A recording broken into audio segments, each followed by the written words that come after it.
Yesu ashimwe cyane. Nongeye kubasuhuza mbifuriza amahoro n'imigisha bituruka ku mwami wacu Yesu Kristo. Reka mbonereho nanone no kubifuriza gukomeza kugira umwaka mushya muhire, umwaka w'ibyishimo, umwaka w'umunezero, umwaka wo gusubizwa ibyo wanyazwe n'umwanzi, kandi Imana ikomeze ibabere maso. Kubatanzi rero amazina yanjye nitwa Irene Merci Manzi, akaba ari ngewe tugiye kubana mu ijambo ry'Imana, cyangwa se tugiye kuganira twungurana ku byatugirira akamaro mu isi ya none. Reka turebe hamwe rero topic cyangwa se umutwe w'ijambo uvuga ngo inshuti nyanshuti ni iyihe. Inshuti dukwiriye kubana nazo muri ubu buzima, inshuti dukwiriye kugendana nazo, inshuti dukwiye kwiyegereza ni izihe.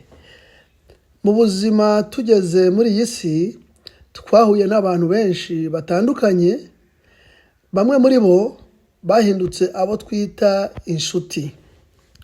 Tubaha umwanya mu mitima yacu no mu buzima bwacu bwa buri munsi, tukabatekerereza buri kimwe cyose tutazigamye. Ese koko aba bantu bose twita inshuti baba babikwiriye? Reka turebere hamwe inshuti dufite mu buzima bwacu izo arizo, ndetse n'izo dukwiye gushyira mu mitima yacu. Ese zaba ari zingahe? Iz'ukuri ni izihe? Mu buzima tugira inshuti eshatu arizo tugiye kurebera hamwe. Reka duhere ku nshuti ya mbere. Ndakeka buri wese yafata ikaramu n'urupapuro kugira ngo yandike, cyangwa se agenda ye, cyangwa se mudasobwa ye cyangwa telefone ye, kugira ngo twigire hamwe kandi turebere inshuti nyanshuti nziza dukwiye kubana nayo mu buzima bwa buri munsi ni iyihe. Reka duhere ku nshuti ya mbere. Inshuti ya mbere cyangwa se inshuti za mbere nabo nita inshuti z'ejo hashize, friends of past. Aba bitwa ko bagukunda ariko baguhoza mu byashize. Iyo muri kumwe bakwibutsa intege nke zawe, n'iyo mutari kumwe bakuganiraho, nyamara mwahura mugaseka. Mwatandukana bakakuvuga. Iyo ubagishije inama baguca intege, bakubwira ko bitazakunda, bakakwibutsa ko wowe udashoboye, bashingiye ku mateka yawe yahashize, kuko wigeze kunanirwa. Bahora bibuka ibyaha wakoze kera. Aba bantu bahora bakubona mu bihe byashize n'ibindi byinshi. Ese aba bantu waba ubafite mu nshuti zawe ugendana nazo? Ese aba bantu wari usanzwe ubumva, cyangwa wari usanzwe ubabona mu buzima bwawe bwa buri munsi? Ngayo nguko rero, reka dukomeze turebere hamwe izo nshuti eshatu izo arizo. Tumaze kubona inshuti za mbere izo arizo. Reka turebe noneho inshuti ya kabiri, cyangwa se inshuti za kabiri izo arizo. Inshuti za kabiri, abangaba babita inshuti za none, friend of present. Izi inshuti za kabiri zitwa inshuti za none, cyangwa se inshuti z'uyu munsi. Inshuti ugenda uhura nazo mu buzima bw'uyu munsi bwa none ahangaha butamaze igihe kirekire, bitwa friends of present. Ababo ni babi cyane. Bitwa ko bagukunda, nyamara bagukundira uko umeze uyu munsi. Iyo ufite amafaranga bagendana nawe, iyo uguwe neza baragusura, iyo ufite ibyo ubaha baba hafi yawe cyane, bagukundira ibyo ufite nuko uri uyu munsi, kuko baba bashaka kugukoresha igihe cyose bakwegereye iyo bakubonamo inyungu zabo. Bagufata nk'igikoresho cyabo, iyo hari icyo bagushakaho barakwegera cyane. Nyamara iyo uri mu ngorane bose bakuvaho bakaguhunga. N'iyo uhuye n'ikibazo uri kumwe nabo baraguhunga. Iyo uhindukiye nta n'umwe ubona. Bafite byinshi bibaranga ariko byose sinabibonera umwanya wabyo aka kanya. Ni ukuvuga ngo nawe nk'umuntu mukuru, nawe ushishoza, ubashe kwikuriramo ibyawe. Reka turebere hamwe noneho sasa inshuti za gatatu. Inshuti za gatatu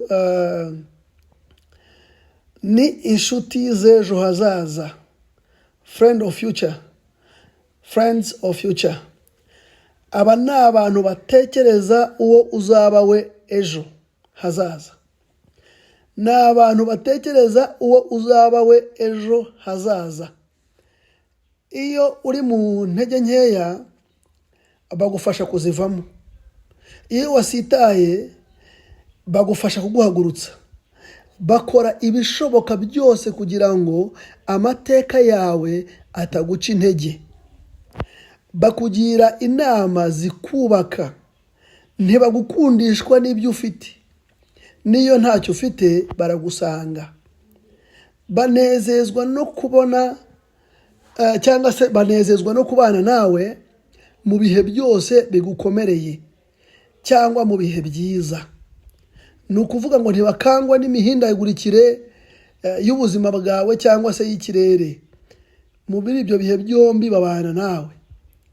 Iyo waguye mu cyaha cyangwa wagize intege nke ntibakuvuga cyangwa ngo bakujugunye, ahubwo barakuvuganira, bakakuba hafi, bakakwereka uburyo bwo kwihana no gusohoka mu kibazo neza, batabanje kugutaranga cyangwa se ngo baguhe rubanda. Batanga ibyabo ku bwawe, umwanya wabo nabo ubwabo bakitanga kugira ngo ugire aho ugera n'ibindi byinshi cyane. Abo nabo karagitazi zabo nazo sinazivuga none ahangaha ngo nzazirangize. Kimwe navuga, aba bantu ni bake mu buzima bwacu. Abenshi bari muri friends of past and friends of present. Bari mu nshuti zahashize ndetse n'inshuti z'uyu munsi cyangwa se za none. Niyo mpamvu imitima yacu yuzuye ibikomere kandi twirirwa tuvuga ngo abantu ni babi. Imitima yacu yuzuye ibikomere, twirirwa tuvuga abantu bose ngo ni babi. Muri make tuvuma abantu bose. Ariko impamvu nuko tutamenya kurobanura abo turi kumwe ngo buri wese tumushyire mu mwanya we, tumushyire muri kategori ye kandi tumufate uko ari, ntidutungurwe n'ibyo badukorera. Inshuti nyinshi zisenya urugo, ariko haba inshuti iramba ku muntu imurutira umuvandimwe. Ni mu Migani 18:24. Aho ngaho niho dusanga inshuti ishobora kurutira umuvandimwe. Haravuga ngo inshuti nyinshi zisenya urugo, ariko haba inshuti iramba ku muntu imurutira umuvandimwe.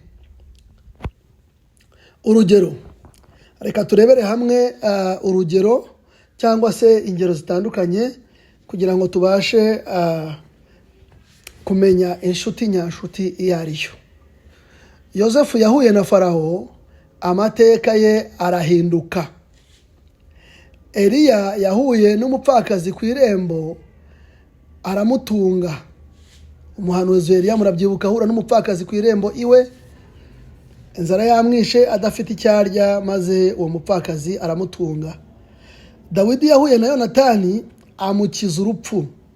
Murabyibuka amateka cyangwa se ubuzima bwa Yonatani ndetse na Dawidi ku bihe bitari byoroshye cyane, ibihe byari bikomereye umugaragu w'Imana cyangwa se umukozi w'Imana Dawidi. Isaka yahuye na Rebeka barubakana. Ngira ngo izo ni ingero nkeya, nawe wajya ureba muri Bibiliya cyangwa se ukareba mu bagukikije, ukazagenda ureba abantu bahuye n'abandi, aho kugira ngo ubuzima bwabo busubire inyuma, ahubwo bukarushaho kuba bwiza, bugatera imbere. Reka uyu munsi natwe dusenge Imana iduhuze n'abantu bakwiriye kandi bazatwinjiza muri destination y'ubuzima bwacu, cyangwa se mu cyerekezo cyiza cy'ubuzima bwacu, aho Imana koko yaduteguriye, cyangwa se aho Imana yifuza ko tuba turi. Ubundi inshuti nziza ikubera aho utari. Inshuti nziza ntabwo itegereza ngo ubanze usenge cyane, kubera ko ahubwo iba mu mwanya Imana yagakwiriye kuba irimo. Ndagusaba niba ubu butumwa bukunyuze, usabe Imana inshuti z'ejo hazaza. Inshuti z'ejo hazaza, inshuti zaza zikubonamo umumaro, inshuti utakwiyambaza ukiri muzima ngo zibure kukumva, inshuti izagushimira ukiriho apana kugushimira wapfuye, inshuti izatera intambwe ikaza kugusura ukiri muzima, utarava muri ubu buzima bwo muri iyi si. Ugasanga umuntu ararwaye, ararembye, cyangwa se ahuye n'ibibazo bitandukanye, ibibazo byo muri buzima bwo muri iyi si, ugasanga abantu ntibamwiyegereza, ntibamureba, ntibamusura, ntibagira gute, ariko mwakumva ngo umuntu yashizemo umwuka, mugatanga ibyanyu, namwe ubwanyu mukitanga, ndetse yewe mukanamuherekeza, mugakora contribution y'isanduku kugira ngo mumuherekeze. Ariko siko byakagombye kumera, ahubwo inshuti nziza cyangwa se inshuti nyanshuti ibana nawe mu bihe byose. Ni umunyarwanda we yaravuze ngo musangira kabisi n'agahiye. Inshuti nziza ikwerekeza mu cyerekezo kizima, kandi ikagusaba gushyira Imana imbere y'ibindi byose ku buzima bwawe, kubera ko kumvira Imana cyangwa se gushyira Imana imbere mu buzima bwawe bwose bigukururira icyubahiro cy'Imana ku buzima bwawe, bikugira uw'agaciro imbere y'Imana, ugaragara neza mu mboni z'amaso y'Imana. Imana igufata ukuboko ikagendana nawe. Reka rero iki cyanditswe tuze kugisoma ku bwacu. Wowe uri kunyumva, wowe uri kunkurikirana, wandike iki cyanditswe ku ruhande, hanyuma ugisome, hanyuma iki cyanditswe wumve icyo Imana ishaka kuvugana nawe. Yesaya 55 uhere ku murongo wa 6 ugere kuri 11. Ndasubiramo, Yesaya 55 umurongo wa 6 ugere ku murongo wa 11. Icyo umuntu ahisemo nicyo asa nacyo. Ubu butumwa busangize n'abandi benshi. Dufatanye kwifuriza abantu inshuti nziza, dufatanye gusangiza abantu ubutumwa bwiza. Ntabwo Imana izakwibukira ku nzu nziza uraramo, ntabwo izakwibukira ku mushahara mwiza ngo n'ibyo byose, ntabwo izakwibukira ku modoka nziza ugendamo, ahubwo izanezerwa cyane nibona hari uwo wahinduriye ubuzima, cyangwa se nibona hari uwo wafashije kugira ngo akunde yegere Imana, hari uwo wakanguriye iby'ubutumwa bwiza. Imana ntabwo izakangwa n'imyenda myiza twambara cyangwa se n'uburanga bwacu. Abatarakira Yesu Kristo nk'umwami n'umukiza wabo, ukabafasha kugira ngo wowe wamenye Kristo ubashe guhinduka ndetse uhindure n'abandi bagukikije, kuko abantu bose ndakeka bagukikije ntabwo ariko bakijijwe, ahubwo iki ni igihe cyo kwegera noneho sasa abo bose bataramenya Kristo, ukabakundisha Imana, bakamenya Imana, hanyuma bakarushaho gukora iby'ubushake bw'Imana. Ibyo nubikora uzaba inshuti y'Imana cyane ku rwego rwo hejuru. Reka rero mbonereho no kubasezera kubera ko umwanya ni mutoya. Twagakomeje ariko tuzakomeza no mu zindi nyigisho ubutaha. Njyewe mwari kumwe ni Irene Merci Manzi, ukunze kubahugura mu nyigisho zitandukanye. Hanyuma abifuza gufatanya natwe mu ijambo ry'Imana batwandikira kuri WhatsApp cyangwa se bakaduhamagara kuri 078 0 53 50 45, ndetse n'ikindi cyose wifuza kutubaza cyangwa se wifuza kudushyigikiramo n'igitekerezo waduha cyangwa inyunganizi arizo zose, wakoresha iyi nimero. Imana ibaho umugisha cyane. Wakoresha iyi nimero utwandikira cyangwa se uduhamagara. Murakoze. Imana ibaho umugisha cyane kandi ikomeze ibe mu ruhande rwanyu. Turabakunda, tubifurije kuzabana n'umwami wacu Yesu Kristo ubwo azaba agarutse.